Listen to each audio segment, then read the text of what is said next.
Infinitive हे काय असतं तर व्हर्बल नाउन असतं, हे कायम लक्षात ठेवा. कळतंय? आता आपण बघायचंय जिरण. जिरण हे पण तसंच आहे, जिरण हे पण व्हर्बल नाउनच आहे. कळतंय? जिरण हे सुद्धा व्हर्बल नाउनच आहे. To run is a good exercise. फार पूर्वी म्हणजे 2011च्या पूर्वी परीक्षेमध्ये हे असली वाक्य यायची. त्याच्यानंतर आता परत कधी आली नाही आणि यापुढे येणार नाही. आलं तर अर्थातच मार्क्स लगेच मिळून जाईल. नियम काय तर ज्या वेळेला इन्फिनिटिव्ह हे सब्जेक्ट म्हणून असतं त्यावेळेला हेच इन्फिनिटिव्ह जिरण प्रमाणे केलं तरी चालतं. म्हणजे इथे जिरण स्वरूप त्यासाठी वापरलं तरी चालतं. म्हणजे टू रन असू दे नाहीतर रनिंग घेतलं तरी सुद्धा वाक्याचा अर्थ तोच. जसं to see is to believe, त्याचा पण अर्थ तसाच. काय? Seeing is believing. कळतंय? एकदम सोपं आहे. बाकी काय याच्यामध्ये खूप जास्त काही हे नाहीये. Is my favourite hobby. परत काय झालं याचं फक्त नुसतं एन्जॉयिंग केलं. Enjoying Sachin's game is my favourite hobby. कळतंय? त्यामुळे इन्फिनिटिव्ह आणि जिरण हे दोन्ही व्हर्बल नाउन असतात. फक्त जिरण म्हणजे काय असतं तर क्रियापदाला आयएनजी असतं. आणि ज्यावेळेला ते क्रियापदाला आयएनजी असतं आणि ते नाउन प्रमाणे कार्य करत असतं त्याच वेळेला ते जिरण असतं, हे लक्षात ठेवा. कारण का क्रियापदाला आयएनजी असलेल्याला इंग्लिश मध्ये प्रेझेंट पार्टिसिपल असं सुद्धा म्हणतात. पण प्रेझेंट पार्टिसिपल असं जर म्हटलं तर ते ऍडजेक्टिव्ह असतं, हे कायम लक्षात ठेवा. कसं तेही आपण बघूया नंतर. बर, तर हे झालं जिरण. आता इंग्लिश मध्ये आपण मगाशी बघितलं की काही क्रियापद म्हणजे मोस्टली सगळ्या क्रियापदांना काय होतं तर इंग्लिश मध्ये मोस्टली सगळ्या क्रियापदांना टू लागत असतं.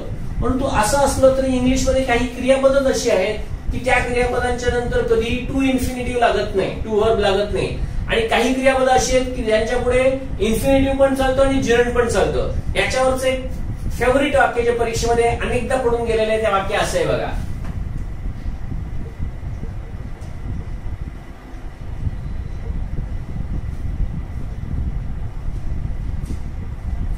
पूर्वी काय करायचे याला अंडरलाईन करायचे आणि परीक्षेमध्ये असं दिलं जायचं.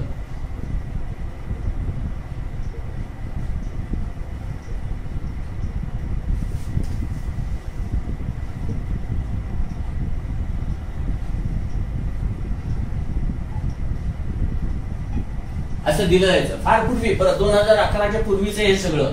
आणि एवढं सोपं आता परीक्षेत विचारत नाही. विचारलं तर मार्क मिळायला पाहिजे. काय तर काही क्रियापद अशी आहेत म्हणजे लाईक आहे, डिसलाईक आहे, हेट आहे, प्रेफर आहे, स्टार्ट आहे, बिगिन आहे.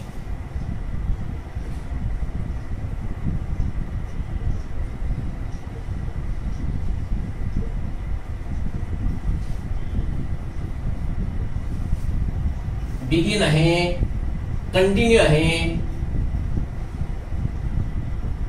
हेट आहे. तर अशी काही क्रियापद आहेत. तर ही क्रियापद आहेत. या क्रियापदांच्या नंतर इन्फिनिटिव्ह पण चालतं आणि जिरण पण चालतं. त्यामुळे परीक्षेमध्ये पूर्वी काय द्यायचे substitute the given infinitive with the suitable option असं परीक्षेमध्ये दिलं जायचं. परत आताचा मगाशी आपण बघितलेला तोच रूल आहे. कळलं का? म्हणजे जिथे इन्फिनिटिव्ह व्हर्बल नाउन म्हणून काम करतो तिकडे काही क्रियापदांना तिकडे आयएनजी लावलं तरी चालतं. हा याचा सगळ्यात महत्वाचा रूल आहे. आणि असं असलं तर इंग्लिशमध्ये काही क्रियापद मात्र अशी आहेत की ज्यांच्या नंतर कधी टू व्हर्ब असलेलं इन्फिनिटिव्ह चालतच नाही.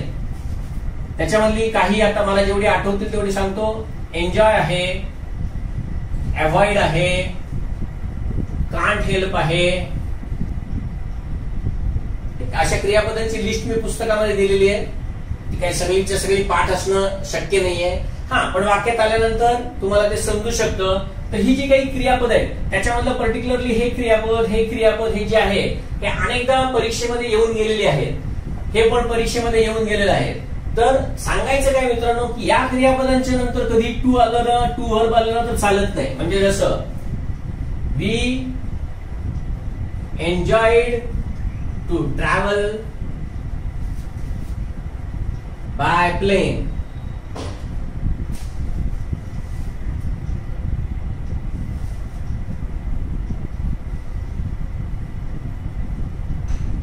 He avoids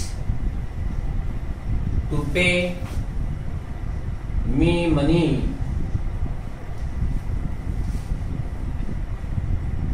We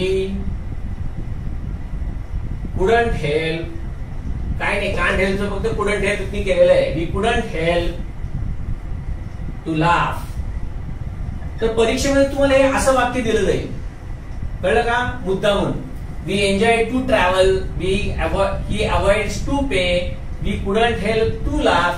तर मित्रांनो ही अशी काही क्रियापद तर ह्यांच्यानंतर हे कधीही चालत नसतं. इकडे नेहमी आयएनजी म्हणजे जिरंड झालं पाहिजे. त्यामुळे इथे असं होतं we enjoyed traveling by plane, he avoids paying me money, we couldn't help laughing. तर परीक्षेमध्ये हे असे येण्याची शक्यता असते. याची क्रियापद अजून अशी आहेत पोस्टपोन, प्रॅक्टिस, मिस, कीप. बघा तुम्हाला सगळ्यांना माहितीये, जसं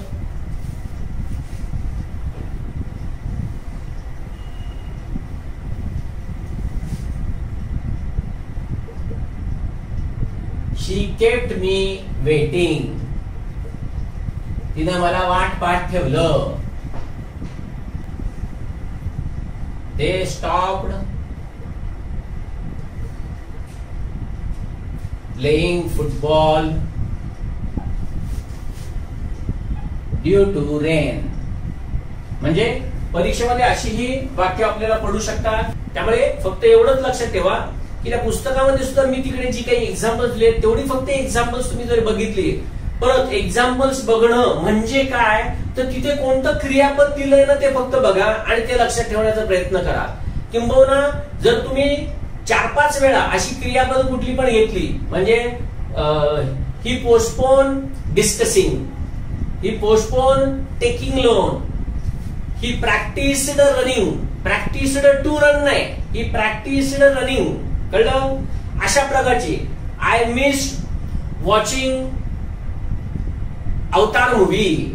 म्हणजे सांगायचं काय, ही अशी काही क्रियापद अशी आहेत की अशा या क्रियापदांच्या पुढे नुसतं एखादं आयएनजी असं घ्यायचं आणि 4-5 वेळा फक्त म्हणायचं, आपोआप ही क्रियापद लक्षात राहतील.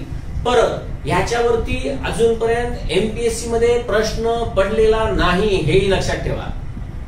मला बरं वाटतं तुम्हाला, पण असं काही नसतं, काही पडू शकतं, हे लक्षात ठेवा. जिरण हा तसा फारच उपेक्षित घटक एमपीएससीच्या बाबतीत आहे, परंतु इतर स्पर्धा परीक्षांमध्ये मात्र जिरणवरती पर्टिक्युलरली ही अशी काही क्रियापदं घेऊन मुद्दामून नियम विचारले जात असतात. कारण का मुलांना फक्त ते समजते का, स्पॉट द एरर मध्ये जनरली अशा प्रकारची वाक्य येत असतात, तर त्यांना मात्र हे अवश्य विचारतात. आता दुसरा जिरणचा सगळ्यात महत्वाचा रूल काय आहे तो बघा. हा मात्र परीक्षेमध्ये येऊन गेलेला आहे, त्यामुळे तो लक्षात ठेवा आणि तो समजायला अतिशय सोपा आहे. फक्त जर तुम्हाला बेसिक इंग्लिशचे रूल माहित असतील तर.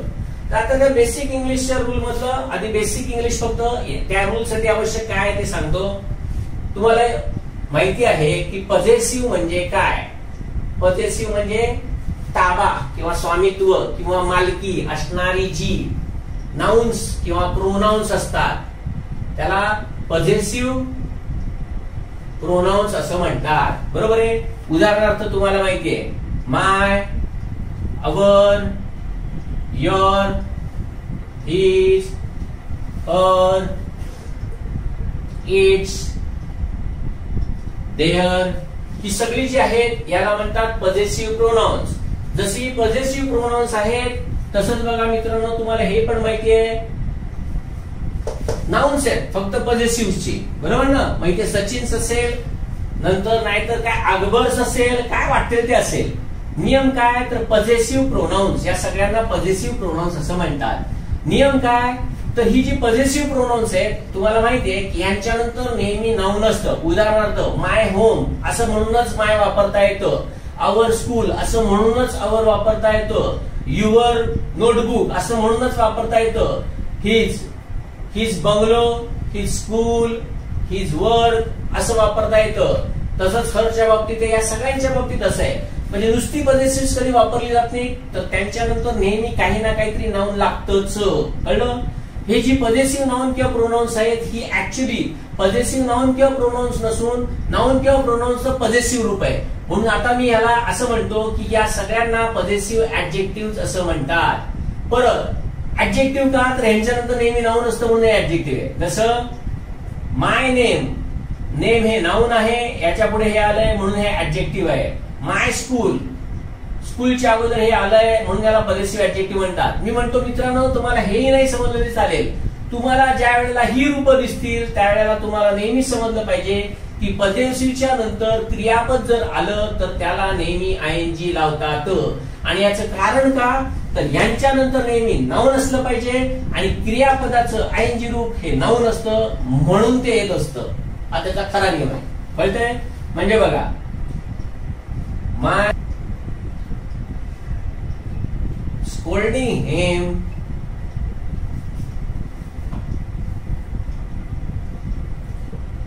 in front of his friends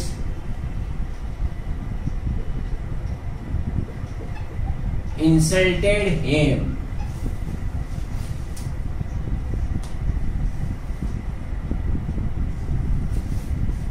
मित्रांनो, स्कोल्डचा अर्थ रागवणे म्हणजे त्याच्या मित्रांच्या समोर माझं त्याला रागावणं, त्याचा अपमान करून गेलं असा त्याचा अर्थ. म्हणजे या क्रियेने त्याचा इन्सल्ट झाला.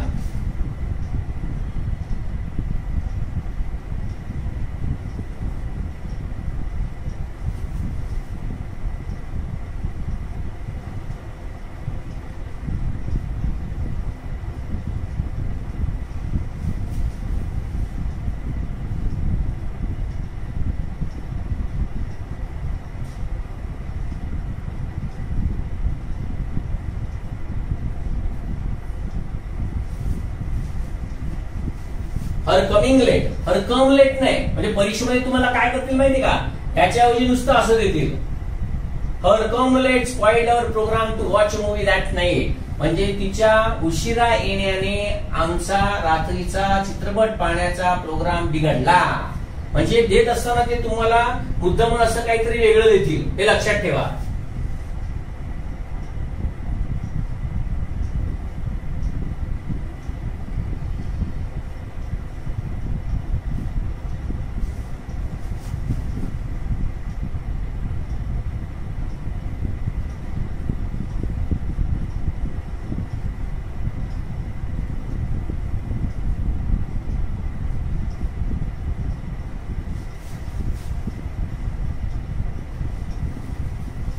युअर लिव्हिंग पार्टी अर्ली म्हणजे पार्टीतून तुझं लवकर निघून जाणं विल सर्टनली डिसअपॉइंट हर, तिला निश्चितच निराश करेल.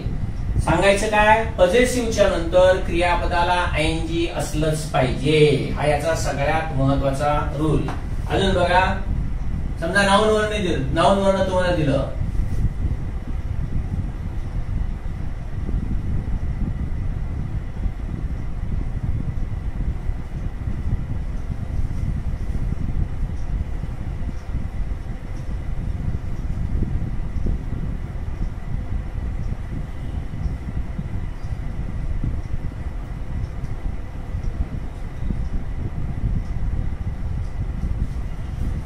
विराट bat has won the match against England. आता बघा, विराटच्या बॅटिंगनी मॅच जिंकून दिलं का बॅटिंगनी जिंकून दिली, हे पण नाऊन आहे. पण हे नाऊन इथे अर्थाचा अनर्थ करतंय. विराटच्या बॅटनी इंग्लंड विरुद्धची मॅच जिंकून दिली असा त्याचा अर्थ होतोय. विराटच्या बॅटनी मॅच जिंकून दिली नाही, विराटच्या बॅटिंगनी जिंकून दिली. म्हणजे परीक्षेत देताना काही करेल ना ते बघा, तिथे पाहिजे विराट बॅटिंग. हे कायम लक्षात ठेवा की इंग्रजीमध्ये पॉझेसिव्हच्या नंतर जर तुम्हाला क्रियापद वापरायचं असेल तर त्याला नेहमी आयएनजी रूपच असतं, हे खास करून लक्षात ठेवायचं. अजून दुसरा असाच एक महत्वाचा रूल आहे जिरंटचा, तो काय आहे तो बघा. इंग्लिशमध्ये काही क्रियापद आहेत, वर्ब्स. या क्रियापदांच्या नंतर मात्र काही ना काहीतरी प्रेपोजिशन असणं हे अतिशय महत्वाचं असतं. किंबहुना ती क्रियापद प्रेपोजिशन शिवाय कधी वापरता येत नाहीत किंवा त्या फ्रेजेसच तशा असतात. जसं बघा, लुक डाऊन अपॉन, या क्रियापदाच्या नंतर हे असलंच पाहिजे. म्हणजे हे असलं असतं, हे ज्यावेळी पूर्ण असतं त्यावेळेला त्याचा अर्थ वेगळा असतो. परत काय सांगितलं बघा, इंग्लिशमध्ये काही क्रियापद असतात की त्यांच्यानंतर प्रेपोजिशन असणं मस्ट असतं, बरोबर आहे. आता मित्रांनो, इंग्लिशमध्ये प्रेपोजिशनचा नियम काय आहे तो बघा. प्रेपोजिशनच्या नंतर नेहमी नेहमी फक्त नाऊनच असतं. फक्त नाऊन सोडून दुसरं काहीही प्रेपोजिशनच्या नंतर चालत नाही, हे कायम लक्षात ठेवा. प्रेपोजिशन नंतर नेहमी नाऊन असलंच पाहिजे. बघा सोपं उदाहरण, I sat on the chair. काय केलंय बघा, ऑन नाऊन आहे, बरोबर आहे. नंतर ही बिलीव्ड इन मी, कळलं, प्रेपोजिशन आहे. दे रेस्टेड अंडर अ ट्री, कळतंय, प्रेपोजिशन नंतर नाऊन आहेच. म्हणजे मुख्य नियम काय, तर प्रेपोजिशनच्या नंतर नेहमी नाऊन हे असतंच. बघा, प्रेपोजिशनच्या नंतर नेहमी नाऊन असतं. म्हणून जिरंटचा दुसरा रूल सगळ्यात महत्वाचा काय, तर अशी जी काही वर्ब्स असतात त्यांच्यानंतर ज्या वेळेला प्रेपोजिशन असतं त्यावेळी तुम्हाला हे समजलं पाहिजे की त्या प्रेपोजिशन नंतर जर क्रियापद येत असेल तर त्याला आयएनजी लागलंच पाहिजे. एकदम सोपी वाक्य बघा की जिथे तुम्हाला काय माहिती आहे. बघा, जसं मी म्हटलं, before learning the English grammar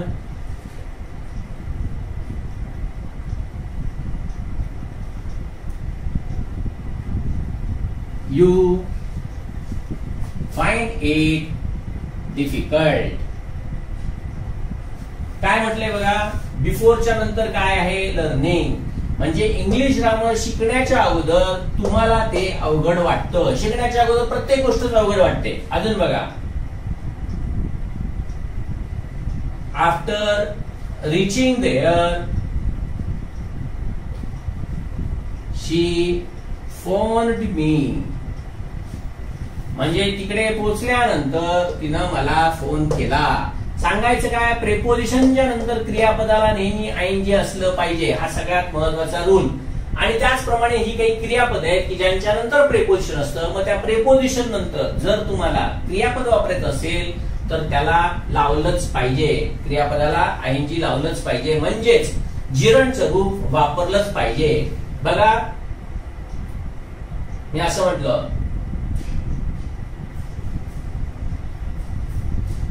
they each were looking down upon shouting slogans. म्हणजे एखादी स्लोगन ओरडणं म्हणजेच घोषणा देणं हे ते तिरस्काराने बघत होते. अजून बघा, इथे बी क्रियापद आहे. This movie is worth watching at the theatre. सांगायचं काय की ही मूवी बघणं, थिएटर मध्ये बघणं हे अतिशय योग्य आहे. Insist on.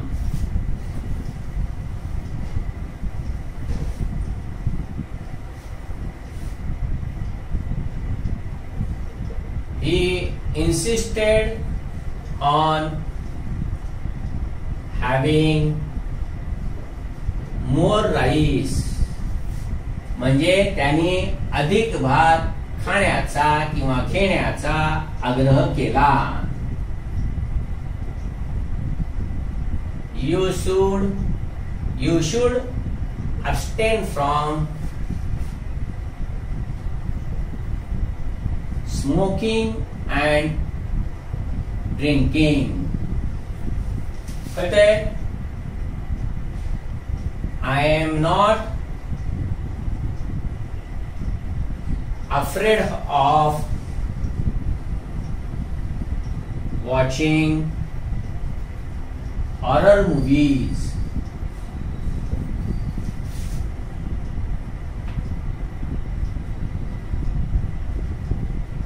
You should apologize for writing such a provocative letter.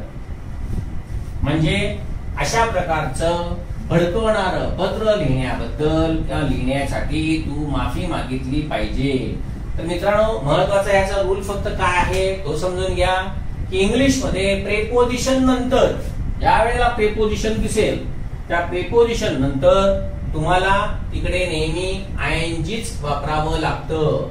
Preposition आयएनजी, preposition आयएनजी, preposition आयएनजी, preposition आयएनजी, preposition आयएनजी. याच्या अगोदर पण आपण वाक्य बघितली. तर मित्रांनो, हा अत्यंत इम्पॉर्टंट रूल आहे. स्पर्धा परीक्षेमध्ये हा अजूनपर्यंत विचारला नाही. एमपीएससी मध्ये तो का विचारला नाही मलाही माहिती नाही, पण इतर सर्व स्पर्धा परीक्षांमध्ये मात्र हा रूल नेहमी विचारला जातो. त्यामुळे या रूलचं खास महत्व आहे. हा रूल अत्यंत महत्वाचा आहे, त्यामुळे तो लक्षात ठेवा. तर मित्रांनो, अशा प्रकारे इन्फिनिटिव्ह आणि जिरंड हे दोन आपण बघितले. महत्वाचं फक्त लक्षात काय ठेवायचंय परीक्षेमध्ये, ह्याच्यावरती अजून वाक्य कसं येऊन गेलं ते बघा. म्हणजे तुम्हाला मी सांगतो की पेपर सेटर कशा प्रकारे तुम्हाला कन्फ्यूज करत असतो, आणि त्यासाठी हे सगळे नियम माहित असले ना की तुम्हाला त्याचं उत्तर कसं लगेच येतं ते बघा.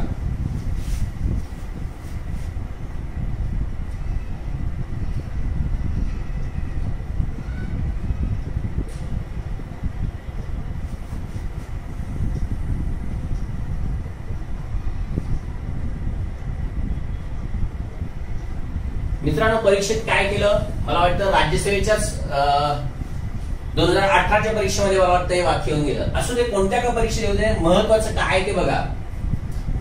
याच्या खाली अंडरलाईन केलं गेलं आणि परीक्षकांनी काय विचारलं ते बघा. तिकडे दिलं ऍडजेक्टिव्हल वर्ब, नंतर दिलं व्हर्बल नाउन, नंतर दिलं नुसतंच ऍडजेक्टिव्ह, आणि नंतर दिलं प्रेझेंट पार्टिसिपल.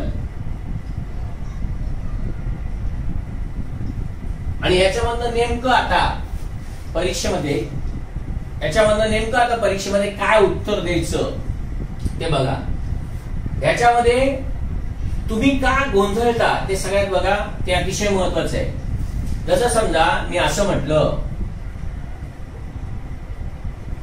वर्किंग वुमन, हेच मी म्हटलं क्राईंग बेबी, हेच मी म्हटलं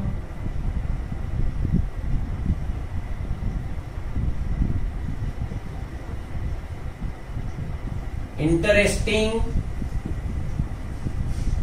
स्टोरी. सगळं मी मुद्दामून आयएनजी लिहिलंय या सगळ्यांच्या याच्यामध्ये, कळतंय? बर, तसंच अजून बघा एज्युकेटेड मॅन, नंतर टायर्ड लेडी,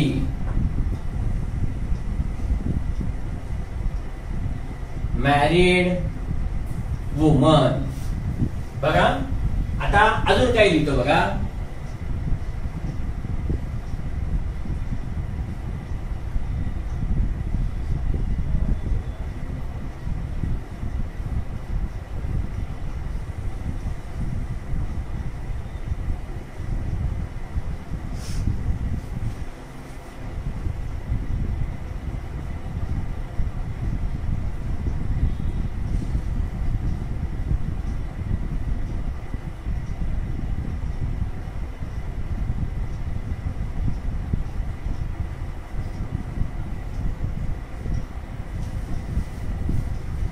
काही उदाहरणं मुद्दामून दिलेली आहेत. या उदाहरणावरनं तुम्हाला काय समजलं पाहिजे, काय आलं पाहिजे हे नीट लक्षात ठेवा. बघा, अनेकांनी ह्याचं उत्तर ना ऍडजेक्टिव्ह दिलंय. अनेकांनी ऍडजेक्टिव्ह दिलं. म्हणजे इव्हन मी सुद्धा ज्या वेळेला माझ्या लेक्चर्स मध्ये, क्लासमध्ये मुलांना ज्यावेळी विचारतो की बाबा हे काय आहे, सगळेजण एक मुखाने ऍडजेक्टिव्ह म्हणतात आणि मोकळं होतात. आता तुम्ही हा रूल शिकलेला आहात. आता बघा, ठीक आहे, हे इकडे ऍडजेक्टिव्ह सारखं दिसतंय म्हणून तुम्हाला ऍडजेक्टिव्ह वाटलं, हे ठीक आहे. पण मित्रांनो, मला तुम्हाला हेच सांगायचंय की तुम्हाला ऍडजेक्टिव्ह म्हणजे काय हे माहितीये. ऍडजेक्टिव्ह म्हणजे विशेषण, म्हणजे त्या विशेषणाचे बेसिक रूल्स काय ते तुम्हाला सगळं माहितीये. तरी सुद्धा तुम्ही अशा या ट्रॅप मध्ये अडकता आणि हमखास चुका करता. त्यासाठी हेच बेसिक मी तुम्हाला पुन्हा नीट समजावून देतोय. ते काय आहे ते नीट फक्त बघा, म्हणजे तुम्हाला समजेल की पार्टिसिपल असतं हे नेहमी ऍडजेक्टिव्ह असतं, पण जिरंड असतं हे मात्र नेहमी नाउन असतं. बघा, रूप दोन्ही एकच आहे, कळलं का? म्हणजे मी समजा असं म्हटलं, he is working, he is working असं म्हणतो, त्यावेळेला हे प्रेझेंट पार्टिसिपल आहे हे तुम्हाला समजतं, बरोबर आहे? मग हे प्रेझेंट पार्टिसिपल ज्या वेळेला असतं त्यावेळेला हे इथे क्रियापदाप्रमाणे काम करतंय. पण हेच मी इकडे जर असं म्हटलं, he is a working professional, म्हणजे काम करणारा व्यावसायिक आहे, तर इथे तुम्हाला समजतं की हे ऍडजेक्टिव्ह आहे, बरोबर आहे का? कारण का ह्याच्याबद्दल ह्यांनी इथे माहिती दिलेली आहे. म्हणजे जरी वर्क हे क्रियापद असेल, आयएनजी हे जरी प्रेझेंट पार्टिसिपल असेल, तरी सुद्धा इथे मात्र ते ऍडजेक्टिव्ह प्रमाणे काम करतंय. आणि तेच मला तुम्हाला समजून द्यायचंय की ते ऍडजेक्टिव्ह कधी असतं आणि तेच जिरंड कधी असतं. तर आता तेच मित्रांनो आपण बघूया. बघा, म्हणून मी इकडे पण दिले बघा, वर्किंग वुमन, याचा ना मराठीमध्ये अर्थ करायचा म्हणजे तुम्हाला समजेल. बघा काय, काम करणारी स्त्री, क्राईंग बेबी, रडणारा किंवा रडणारे मूल, इंटरेस्टिंग स्टोरी म्हणजे मजेदार किंवा रसदार किंवा मनोरंजक गोष्ट.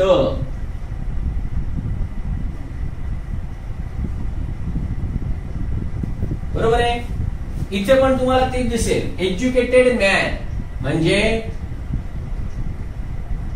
शिकलेला माणूस, टायर्ड लेडी म्हणजे थकलेली स्त्री किंवा महिला, मॅरिड वुमन विवाहित किंवा विवाह झालेली किंवा लग्न झालेली स्त्री. कळतंय? आता काय काय लक्षात घ्यायचं ते बघा. ज्या वेळेला तुम्ही काम करणारी स्त्री असं म्हणताय त्यावेळेला तुम्हाला स्त्रीबद्दल इथे माहिती ऍडजेक्टिव्ह सारखं हे काम करताय का? फक्त बघा, काम करणारी स्त्री म्हणजे बरोबर आहे, जी स्त्री काम करणार आहे त्याची माहिती दिली आहे. रडणारं मूल म्हणजे मुलाबद्दल माहिती दिली आहे की बाबा मूल रडणार आहे. बघा, तुम्हाला एक नियम सांगतो. नामाला ज्या वेळेला तुम्ही कसा, कशी, कसे, कसा, कशी, कसे आणि किती हे 4 प्रश्न ज्या वेळेला तुम्ही नामाला विचारता त्यावेळेला तुम्हाला विशेषण म्हणजेच ऍडजेक्टिव्ह मिळतं. हे कायम लक्षात ठेवा. कळतंय? ट्रिक ट्रिक आहे, ट्रिक ट्रिक काय नाही, जे बेसिक आहे त्याच्यावरनं फक्त मी सोप्या पद्धतीनं विशेषण ओळखण्याची एक ट्रिक काढलेली आहे. ऍक्च्युली हा रूलच आहे. बघा ना, काम करणारी स्त्री, कशी स्त्री? काम करणारी स्त्री, कसं मूल? रडणार, कशी गोष्ट? रसदार, मजेदार, मनोरंजक. कळतंय?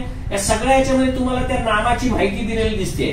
म्हणजे इथे जे नाम दिसतंय तुम्हाला त्या नामाच्या अगोदर इकडे जे दिसतंय हे पार्टिसिपलच आहे आणि पार्टिसिपल हे ऍडजेक्टिव्ह म्हणून काम करतं. एवढं समजलं पाहिजे, बरोबर आहे?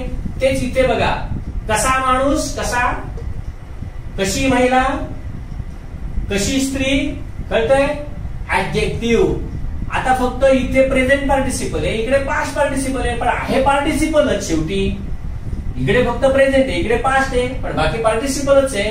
म्हणून हे दोन्ही काय आहेत बघा, ऍडजेक्टिव्ह आहे. आता इकडे जाऊया. आता फ्राईंग पॅन असं जर केलं तर बघा इथे काय होतं, तळण्याचा तवा, वॉकिंग स्टिक. काय झालं बघा, चालण्याची काठी. रीडिंग रूम म्हणजे अभ्यासाची खोली. ड्रायव्हिंग व्हील म्हणजे काय, फिरवायचं चाक, म्हणजे गाडी वगैरे फिरवायचं जे चाक असतं ना, फिरवायचं चक्र किंवा चाक, बरोबर आहे. रीडिंग हॉल म्हणजे परत अभ्यासाचा हॉल. असंच तुम्हाला माहिती आहे डायनिंग हॉल पण आहे, म्हणजे काय, जेवण्याचा हॉल. आता इथे बघा, इथे या सगळ्यामध्ये माहिती दिलेली दिसते. इथे मात्र ना माहिती काही नाहीये, तर इथे बघा नीट काय आहे ना, ते फक्त नीट बघून घ्या. इथे पॅनचा उपयोग फ्राईंग साठी होतोय, समजतंय का? बघा मी काय नीट सांगतोय ते, कारण का तुमचा अजिबात गोंधळ नाही झाला पाहिजे. परीक्षक कसेही विचारू दे, काय माहितीये का, असं जर 3 एकत्र दिलं तर कदाचित तुमचा गोंधळ येईल. तुम्ही ह्याला पण ऍडजेक्टिव्हच म्हणाल, पण हे ऍडजेक्टिव्ह नाहीये हे मला तुम्हाला सांगायचंय. बघा, तव्याचा उपयोग टाळण्यासाठी होतो, इथे माणसाचा उपयोग शिकण्यासाठी होतो का, इकडे स्त्रीचा उपयोग काम करण्यासाठी होतो का, इकडे बघा महिलेचा उपयोग थकण्यासाठी होतो, इकडे गोष्टीचा उपयोग मनोरंजनासाठी. तुम्ही म्हणाल हो सर होतो, पण इथे तसं नाही, इथे माहिती आहे, एवढं लक्षात ठेवा. इकडे पण बघा स्त्रीचा उपयोग लग्न करण्यासाठी, तो असू दे, त्याच्याबद्दल नाही चाललंय.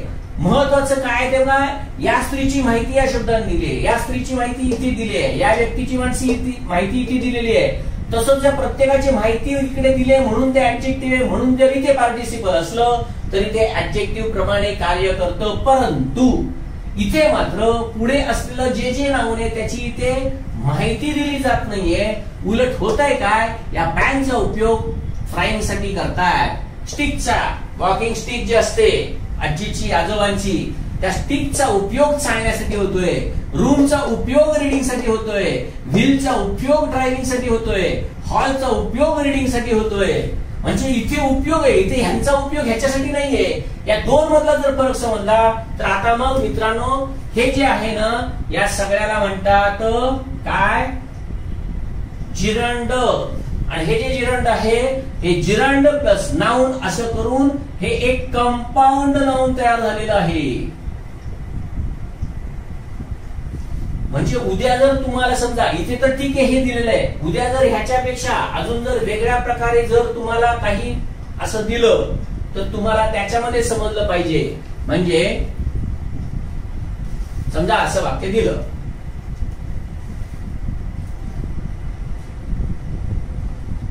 she bought a frying pan at cheaper rate, असं समजा एक वाक्य दिलं आणि उद्या याच्या खाली जर अंडरलाईन करून दिलं गेलं तर तुम्ही काय करणार माहिती का, याला ऍडजेक्टिव्ह म्हणून मोकळं होणार. हे निश्चित आहे, निश्चित. कारण का आपल्याला हे आत्ताच सांगितलं ना, हा फरक माहितीच नाही. हा आत्ता तुम्हाला ज्यावेळी समजवलं ना त्यावेळेला माहित पडलाय. मित्रांनो सांगायचं हेच आहे, नीट लक्षात ठेवा. कळतंय का, ऍडजेक्टिव्ह मध्ये नामाबद्दल माहिती दिली जात असते, पण अशा प्रकारे इथे पॅनचा उपयोग टाळण्यासाठी आहे हे तुम्हाला दिसत नाही. म्हणजे इथे मात्र हे काय आहे, जिरंड आहे. आणि ते जिरंड आहे म्हणजेच ते व्हर्बल नाउन आहे. आता परीक्षेमध्ये इथे काय आलं ते बघा. आणि त्यासाठी आधी आपण शिकलेले जे 2 महत्वाचे नियम, ते नियम काय, तर प्रेपोजिशनच्या नंतर जर क्रियापद आलं, प्रेपोजिशन नंतर जर क्रियापद आलं तर त्याला आयएनजी लावायचं असतं. आणि ते आयएनजी लावलं की ते जिरंड असतं. आणि जिरंड केलं तर ते व्हर्बल नाउन असतं. कळतंय. आणि इथे तुम्ही म्हणाल सर पण नॉवेलचा उपयोग तर रीडिंग साठीच होतोय ना, ते बघूच नका, असं धरून चाला, इथे हे नाहीये. आता बघा वाक्याचा अर्थ काय होतो, I am interested in reading, मला वाचण्यात इंटरेस्ट आहे, मला वाचण्यात मजा आहे.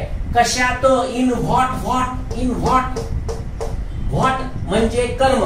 कळतंय. म्हणून तर इथे नाव नाही, एवढं तरी समजेल नाही. तर मराठीमध्ये सरळ सरळ वाक्य करायचं. मला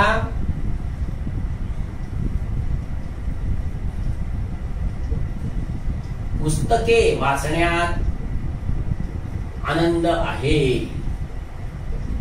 आता बघा, मराठी ग्रामर करा आणि हे काय आहे तुम्ही समजून घ्या. तुम्हाला दिसेल हे धातुसाधित नावच आहे. आणि मित्रांनो, तुम्हाला हे खास करून समजलं पाहिजे की हे काय आहे. एका परीक्षेमध्ये हे येऊन गेलं. आता ह्याचं उत्तर तर तुम्हाला समजलं, हे व्हर्बल नाऊन आहे. दुसऱ्या परीक्षेमध्ये काय केलं बघा, त्याच पेपर सेटरनी, म्हणजे पेपर सेटरनी दुसरा त्याने हे वाक्य बघितलंय आधीच्या पेपरमध्ये आणि त्यांनी ना फक्त असं वाक्य दिलं बघा.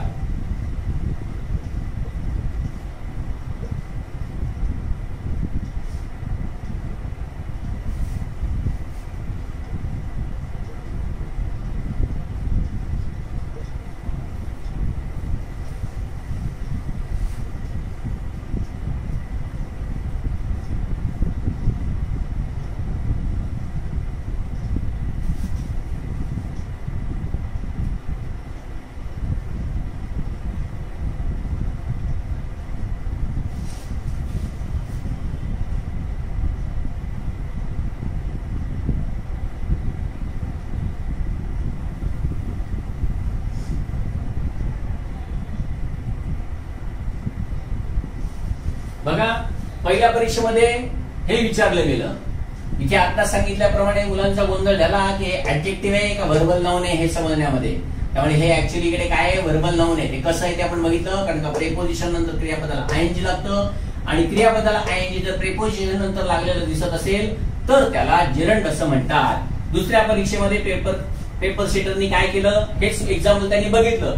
आता त्याला पेपर सेटरला हे माहितीये की क्रियापदाला आयएनजी हे दोन प्रकारचं असतं. एकाला पार्टिसिपल म्हणतात आणि एकाला जिरंड म्हणतात. आधी जिरंडचं दिलं, आता दुसऱ्या परीक्षेमध्ये लगेच त्यांनी काय केलं, पार्टिसिपलचं दिलं. Hearing a noise the baby woke up. आणि आता हे काय आहे, तुम्ही इथे बघाल की इथे वाचण्याची क्रिया नॉवेल वरती होतीये, तशी ऐकण्याची क्रिया इथे पण नॉईज वरती होतीये, परंतु इथे मात्र हे पार्टिसिपल आहे. त्यामुळे हे इथे व्हर्बल ऍडजेक्टिव्ह म्हणा किंवा ऍडजेक्टिव्हल व्हर्ब म्हणा